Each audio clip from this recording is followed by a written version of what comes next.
ইয়াত অহাৰ উদ্দেশ্যটো হ'ল যিহেতু আমাৰ অসম চৰকাৰৰ ফালৰ পৰা আপোনালোকৰ এটা আমাৰ গুৰুগৃহত এটা অৰিহণা এটা আগবঢ়াইছে আমাৰ মুখ্যমন্ত্ৰীৰ ফালৰ পৰা টকা ৩,০০০ লগতে আমাৰ বিধায়ক আচাৰ্য চৰকাৰ আমাৰ বিধায়ক পদ্মহাজৰিকাদেৱে এখন ভাগৱতৰ এখন সাৰাংশ আগবঢ়াইছে তেওঁৰ ফালৰ পৰা। গতিকে এই অৰিহণা ভাগ আমি আপোনালোকৰ ওচৰলৈ লৈ আহিছোঁ, তাকে আপোনালোকে এই অৰিহণা ভাগ গ্ৰহণ কৰে আমাৰ ফালৰ পৰা আন্তৰিকতাৰে স্বাগতম।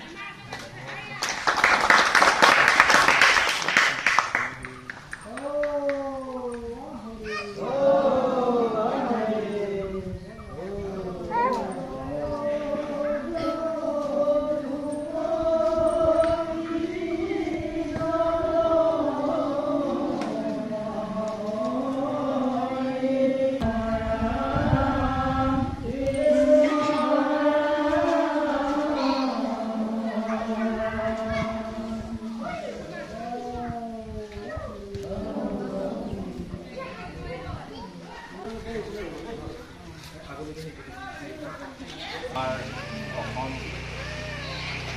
মুখ্যমন্ত্ৰী হিমন্ত বিশ্ব শৰ্মাদেৱৰ হৈ আৰু বিধায়ক পদ্ম হাজৰিকাদেৱৰ হৈ আজি আমাৰ এই বিজেপি প্ৰতিনিধি আৰু কাৰ্যকৰ্তাসকলে আজি এখনি ভাগৱত আৰু অৰ্থ আগবঢ়াইছে। তেখেতসকলে যাতে আশীৰ্বাদ লৈ আগন্তুক বিধানসভা বিপুল ভোটত জয়যুক্ত হ'ব আশাৰে আহিছে। সেয়েহে মোৰ দুৰ্ভাগ্য যাতে মই আজি নামঘৰত প্ৰৱেশ কৰিবলৈ নোৱাৰোঁ।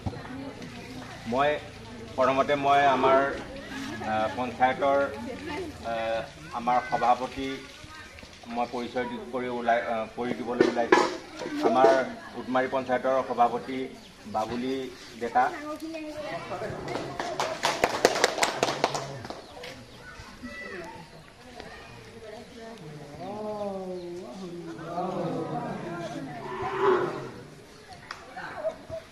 ইয়াৰ পিছতে আমাৰ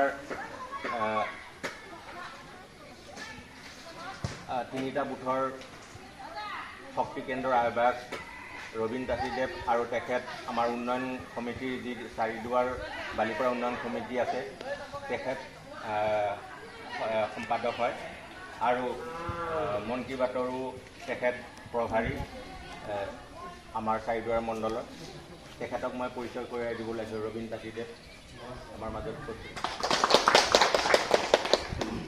ইয়াৰে পিছত যুৱ মৰ্চাৰ ছেক্ৰেটেৰী পিংকু দাস, তেখেতৰ ঘৰ কুমাৰীগাঁও।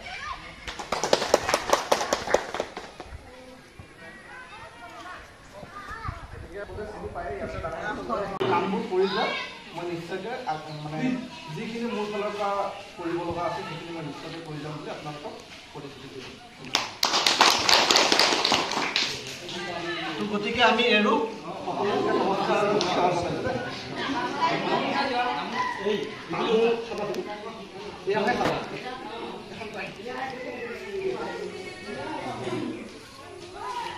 আহিলোঁ দেই।